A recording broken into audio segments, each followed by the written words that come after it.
you, Portland.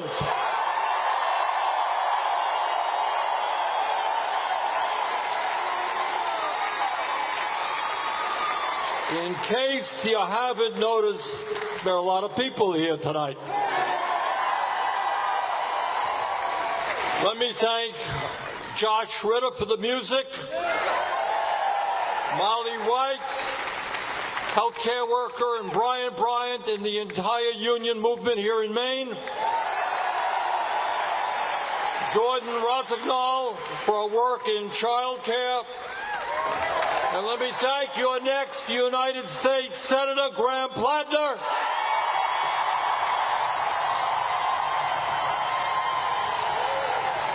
And your next governor, Troy Jackson.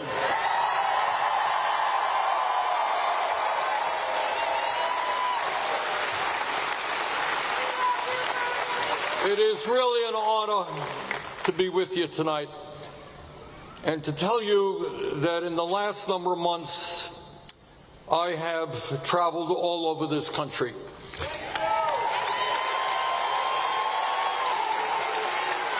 We have been to 15 states, and now I can say from Maine to California. And a lot of states in between. And we've talked to over 300,000 people. And what I can tell you without any fear of contradiction is the American people do not want an oligarchic form of government.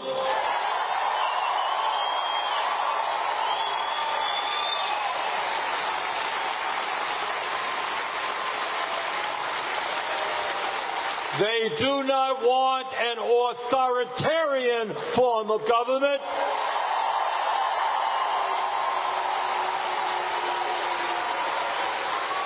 They do not want to live under a kleptocracy where a president gets rich by being president. And they sure as hell are sick and tired of the ongoing war of the rich against the working class of this country.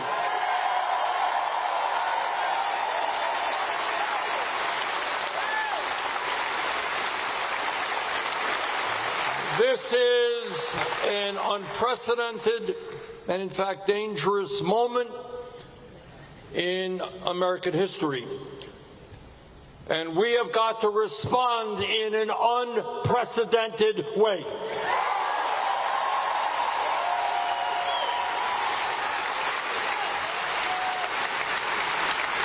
And the way we respond is to build the kind of strong, progressive, grassroots movement, the likes of which this country has never seen.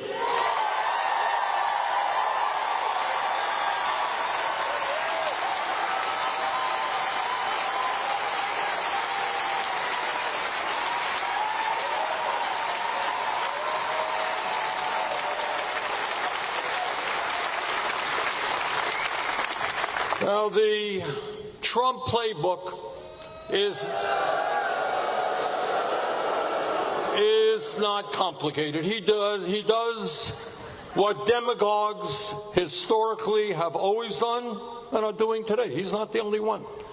And what they do is, in a nation and a world in trouble, where people are hurting, where people are saying, what's going on? Why am I struggling to put food on the table? Why am I struggling to pay for rent or child care or medical care? He says, I know the answer.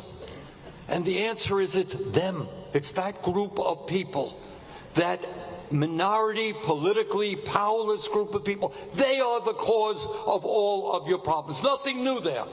This has gone on. This is what demagogues have done forever. In Europe, it was Jews, it was gypsies. In this country, it's been the blacks, the gays, you name it. Always a powerless minority, and then you blame them for all of the problems. Now, I was, sadly, at Trump's inauguration. And I sat in the front row, not any further away than where you guys are. And what I saw on that day, something I'll never forget, standing right beside Trump, right behind him, were the three wealthiest people in this country. Mr. Musk, Mr. Bezos, and Mr. Zuckerberg. And then sitting behind them, like 15 other billionaires that Trump had nominated to head up major federal agencies.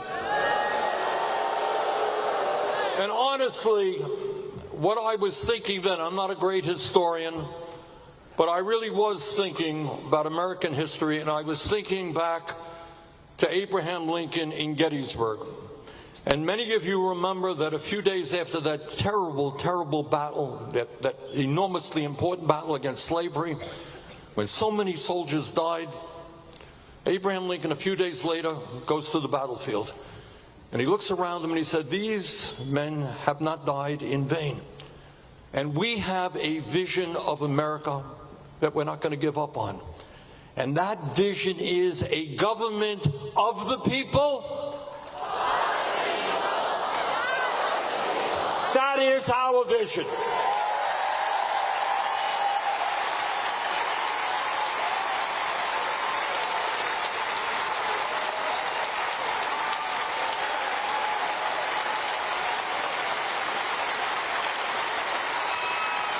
And when I was sitting there in the inaugural, looking at all of these billionaires, what I was thinking is their vision is very different. The Trump idea of government is a government of the billionaire class, by the billionaire class, and we ain't going to let that happen.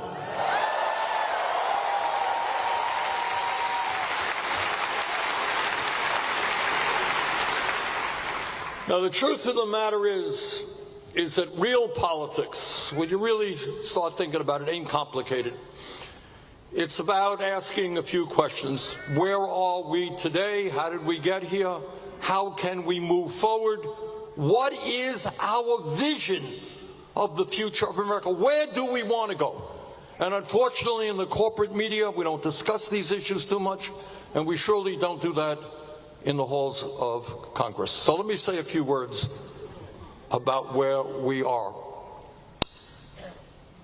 It's easy to talk about Russia being an oligarchic society. They are. Easy to talk about Putin being one of the richest people in the world. He is. Well, guess what? In a nation in which we have a handful of billionaires controlling our economy, controlling our media, controlling our government, we are living in an oligarchy, and that is the struggle we have got to take on.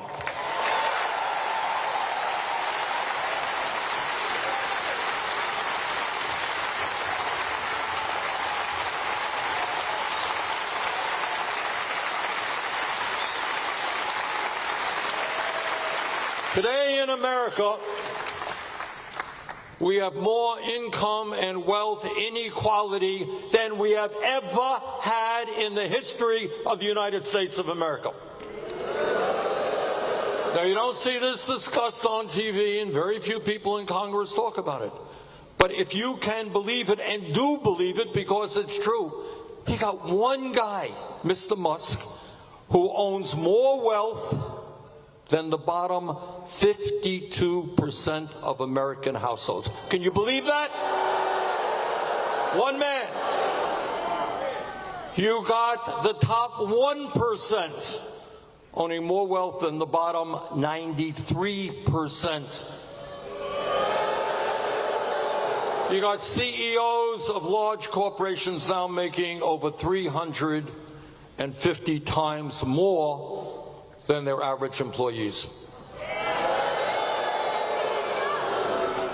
You know, over the last 50 years, there's been huge transitions in the economy. I was mayor of Burlington, Vermont, the early 80s.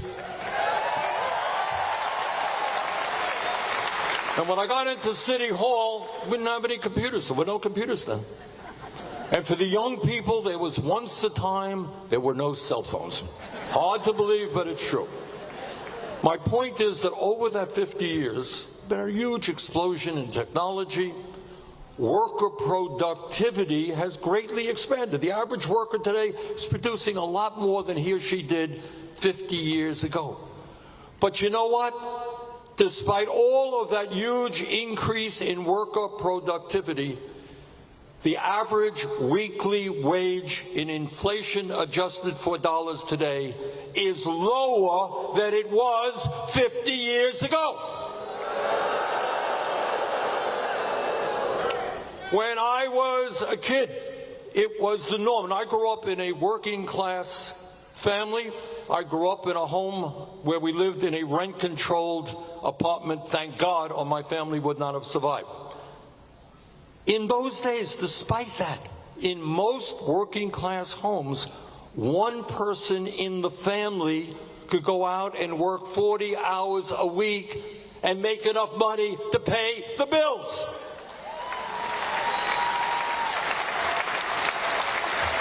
Am I right? All right. So you got all of this explosion in technology, all of this creation of new wealth. What the hell happened? Well, I will tell you what happened.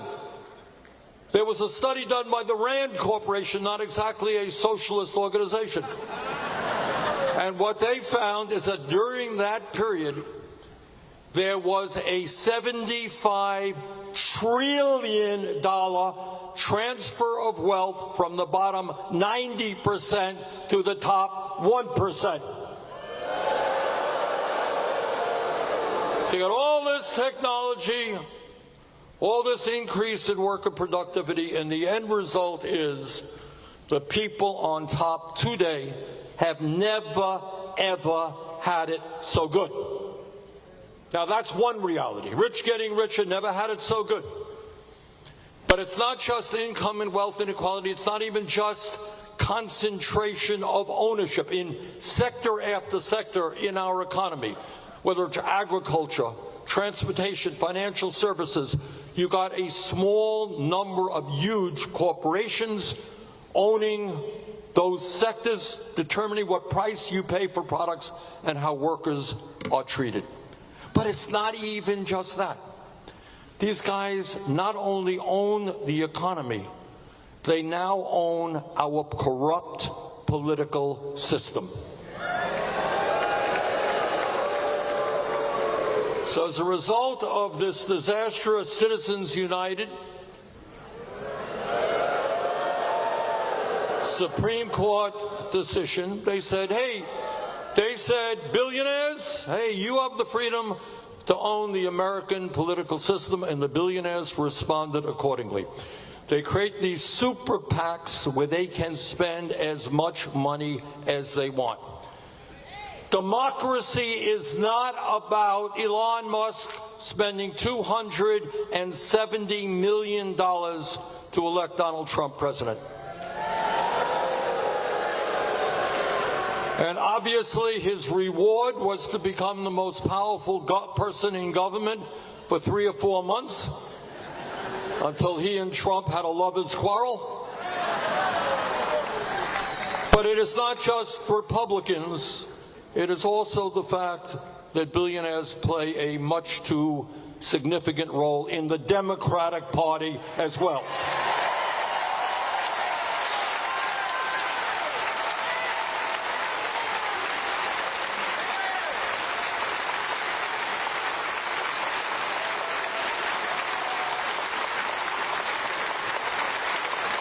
Let me tell you what a corrupt political system looks like. And it's not just billionaires buying elections. That's bad. It gets even worse than that. When Trump brought forth his big, beautiful bill, which is, in my view, by the way, you're all familiar with that bill, that is the most dangerous, disgusting piece of legislation ever passed in the modern history of this country.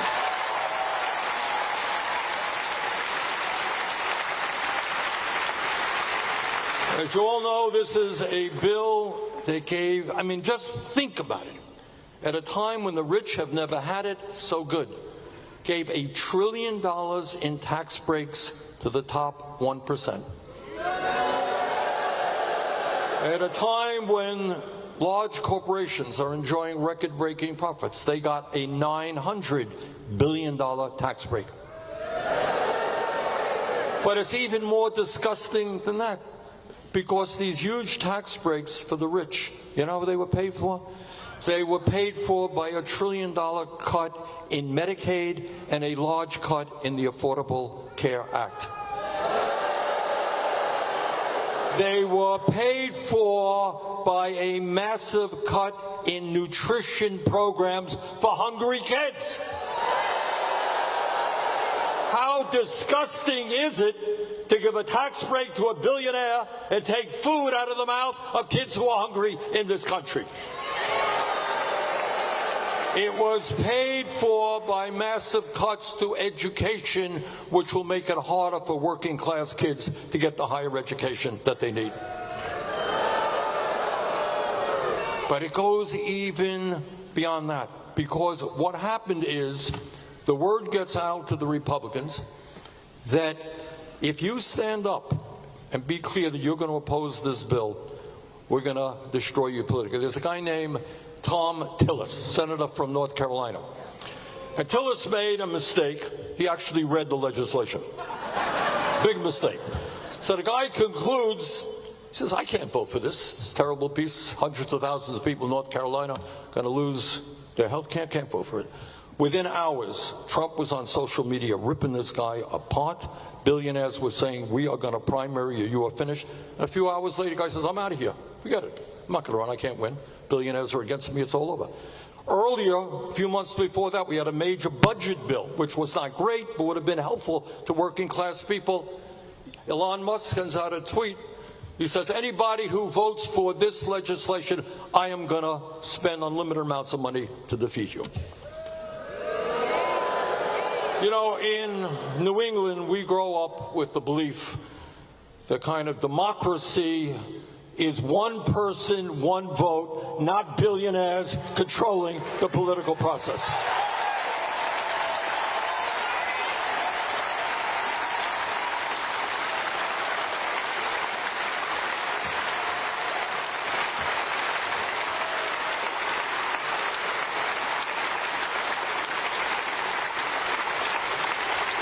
But these guys not only control the economy, not only control our political system, they own the media.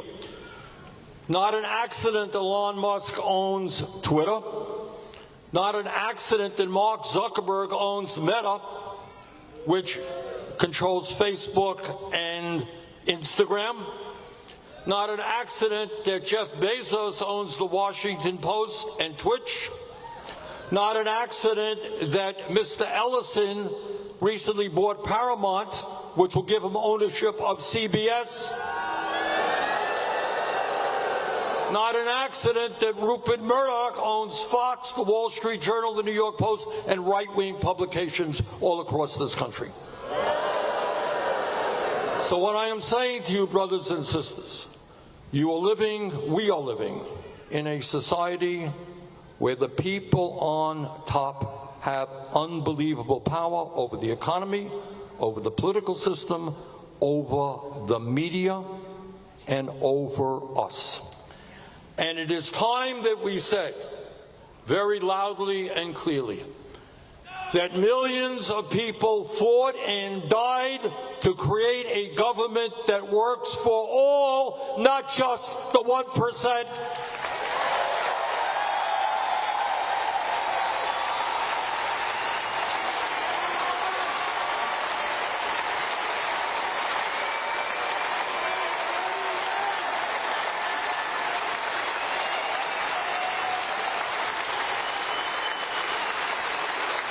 And let me tell you something. Tell you a story, if I might, which I think epitomizes kind of where we are.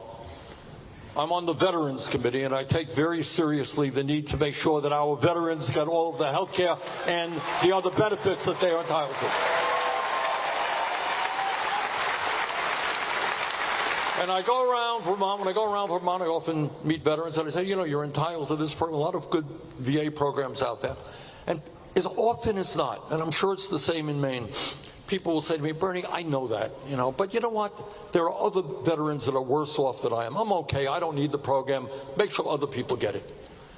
That human reaction is called empathy.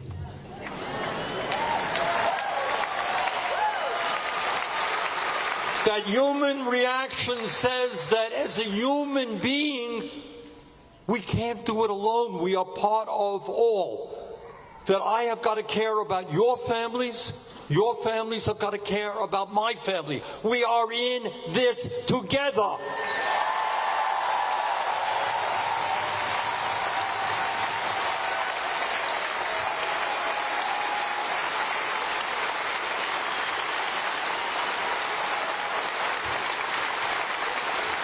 But I will tell you, and I tell you with some knowledge because I deal with these guys every day, these oligarchs lack that sense of humanity, that sense of empathy. I don't mean to, you know, I don't like to attack people in a personal way. But what I will tell you is their goal, these are very smart people, they work very hard, but they believe that they are entitled. And I say this sincerely. You know, way back when we studied history as kids, remember what the American Revolution was about? It was taking on the divine rights of kings. Throughout Europe, you had all these guys, God gave me all of this money and all of this power was God-given.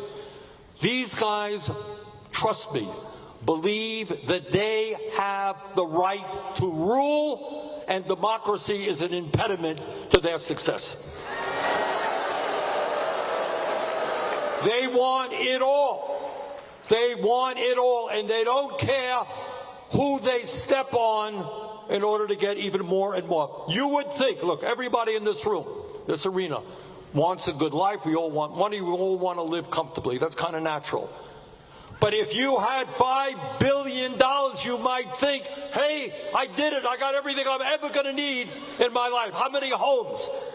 You know, Zuckerberg, I think, has 11 homes in Palo Alto, California. Bezos has 14 homes. They got jet planes. They go up to outer space on there where they get bored, you know, and have a good day. When is enough enough?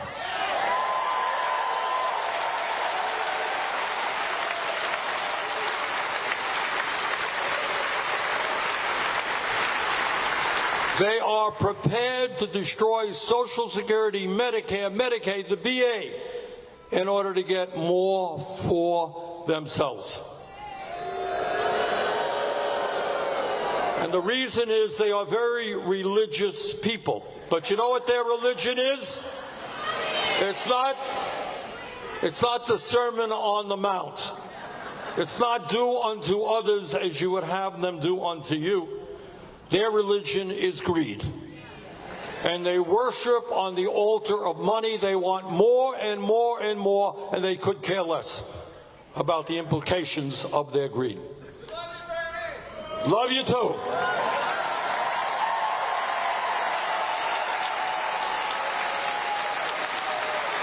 So while the rich get richer, and we live in the wealthiest country in the history of the world, what's going on for ordinary people? Well, here's the reality, and you don't hear much about it. Today in America, 60% of our people are living paycheck to paycheck. Now, you all know what paycheck to paycheck is. Many of you are living paycheck to paycheck. I grew up in a family living paycheck to paycheck. I know what it's about. We have the highest rate of childhood poverty of almost any major nation on earth. You know, I always get a kick that many of my colleagues in the Senate, they say, we love America, love America. Well, if you love America, you love the children of America and the future of America.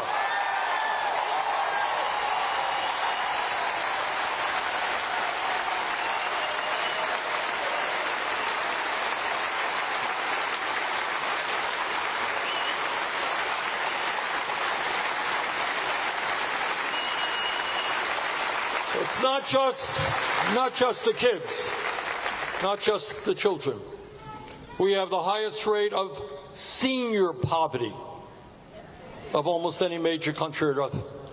22% of seniors in America today are trying to survive on $15,000 a year. I don't know how anybody, let alone a senior, survives on $15,000. Half of seniors trying to get by on $30,000 or less. We have a system, an economic system, which for the working class of this country is broken. How many people here think that our health care system is working? Well, it ain't. It is a broken, cruel, and dysfunctional system.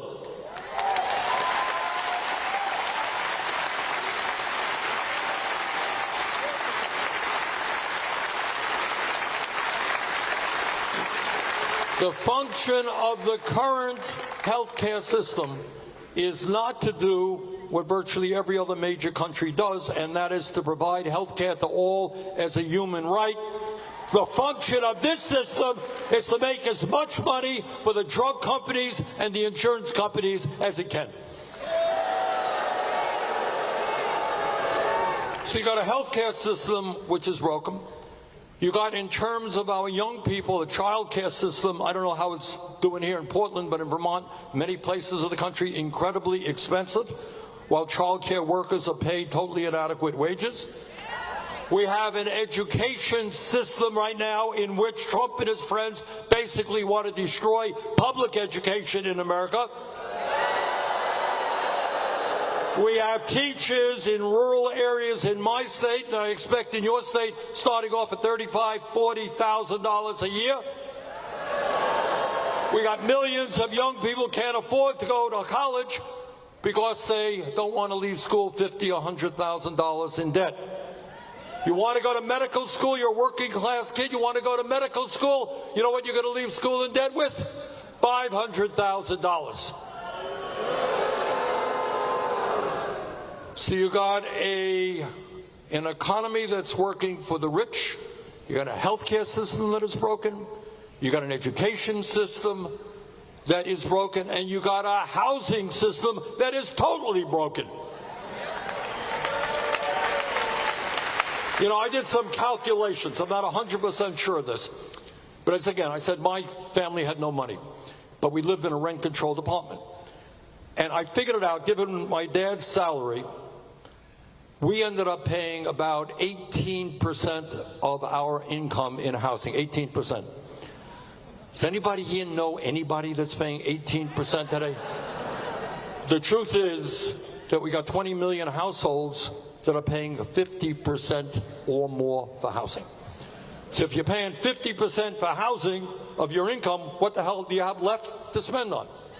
You have nothing, right? So you got a housing system broken, educational system being really attacked right now, healthcare system broken. And everybody knows the importance of good quality food to stay healthy, right? Anyone go to the grocery store lately or try to buy decent quality food and see the price of that? So bottom line is, in the richest country in the history of the world, people on top never had it so good. And yet for the basic necessities of life, healthcare, education, food, housing, working families are struggling. Brothers and sisters, we need to do two things at this difficult moment in American history. Number one is we got to take on Trump every day of the week in every way we can.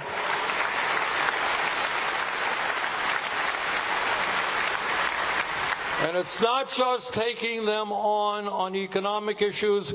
We got to end the absurd foreign policy that we have right now, which is spending billions of dollars to starve children in Gaza.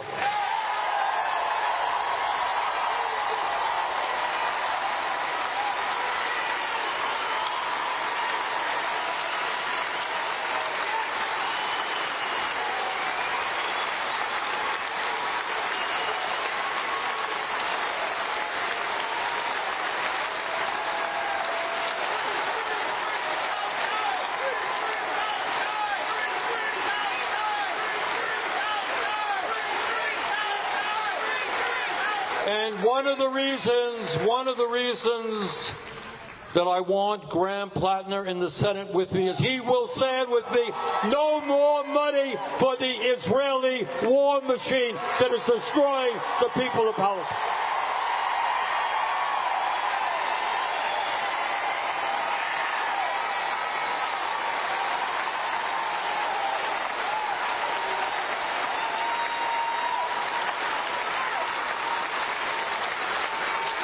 But in order to be successful politically, it's not good enough to simply take on Trump and the oligarchs every day. What we need to do, which the Democratic Party, the leadership, does not do, is have a vision of where we want this country to be.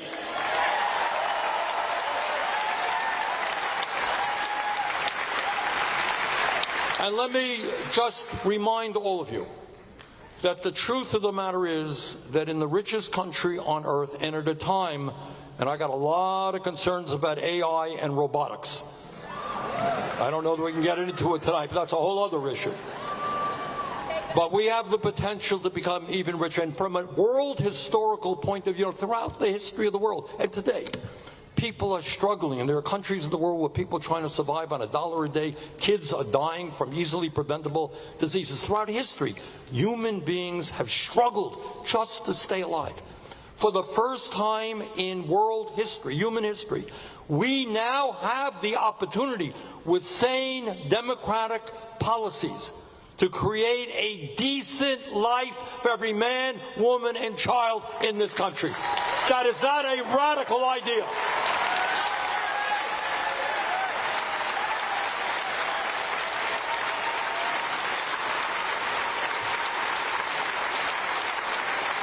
So what I am begging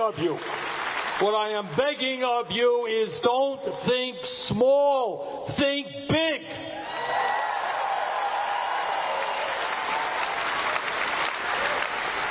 Health care is a human right. Every man, woman, and child. We need Medicare for all.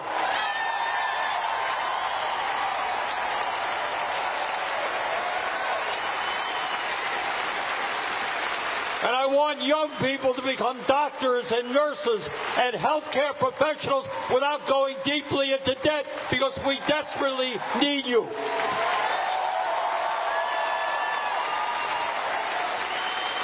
Now you tell me in this great and inventive country where we have so many brilliant minds, you tell me why we are not having the best educational system in the world. We used to be the best educated country on earth. That's no longer the case. I want every young person to know, from 3 years of age on, that he or she does their work well, they will be able to get all of the education they need, regardless of the income of their family. Education is a human right.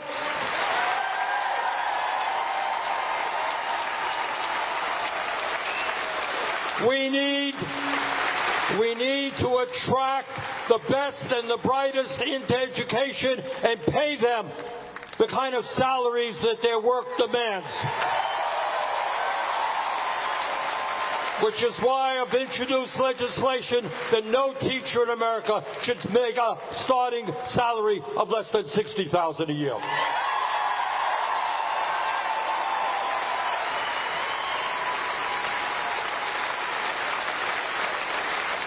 We can do it. You're going to have the best child care system in the world, best higher education system in the world. And maybe, just maybe, instead of spending $1 trillion on the Pentagon, a government agency which cannot even complete an independent audit, massive waste and fraud, maybe instead of spending $1 trillion on the Pentagon, we spend a few $100 billion building low-income and affordable housing in America.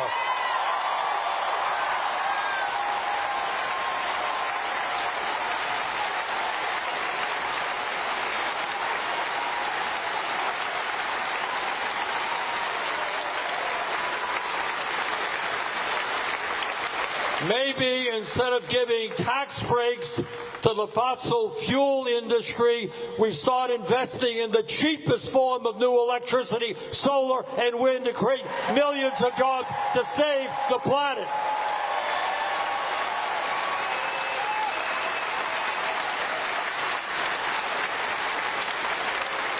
And maybe here on Labor Day, we make it clear that at a time when millions of workers understand the importance of unions and want to join unions, we're going to pass legislation to prohibit corporations from firing workers who want to join a union.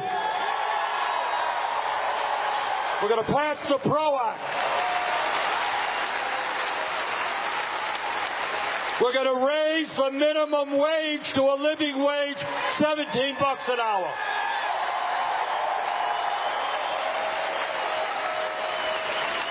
We're going to end the absurdity of being one of very few countries in the world that does not guarantee paid family and medical leave.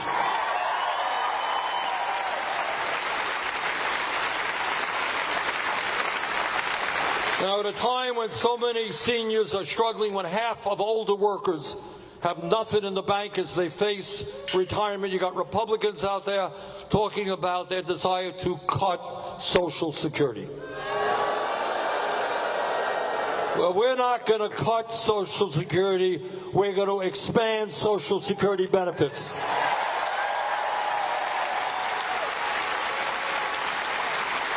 And we're going to do that by lifting the cap on taxable income so the wealthy start paying their fair share of taxes.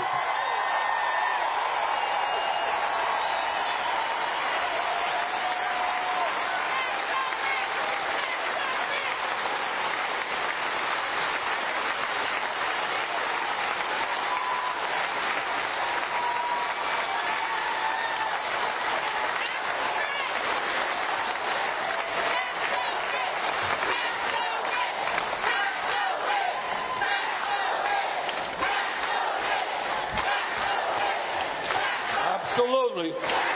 Let me give you, very often I get criticized, like every day. And people say, oh, Bernie is a radical, he's out of the mainstream and all that stuff.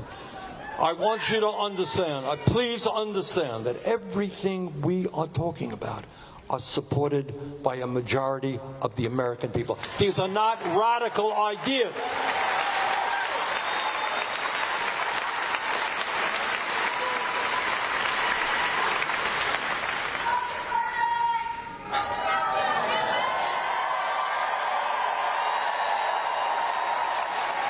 Brothers and sisters, we got to be thinking outside the box. In this state, we got to elect Graham, and we got to elect Troy and other good people.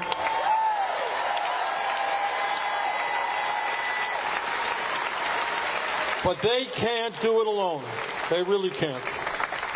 And we have got to, at this moment, not just for ourselves, but for our kids and future generations and the very well-being of the planet, we got to be thinking in new ways, and that means being involved in whatever way we are comfortable in being involved. I will tell you this, what the ruling class does through their media and their culture is they basically try to say that ordinary people are powerless. What they're saying is they have all the money, they have all of the power, you got nothing. And they can do anything they want, and you can't stop them. Well, I think we've got some news for them.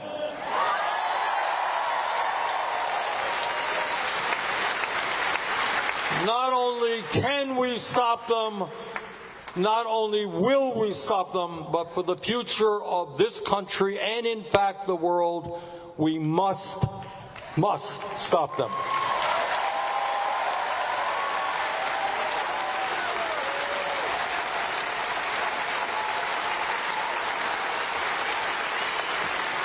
Today on Labor Day, when we thank the unions for all they have done for the working class of this country,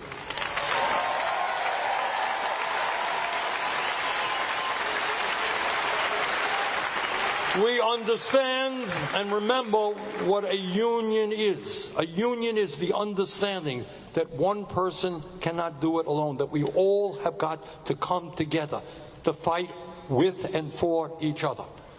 And what the union movement is about is solidarity forever. Thank you all.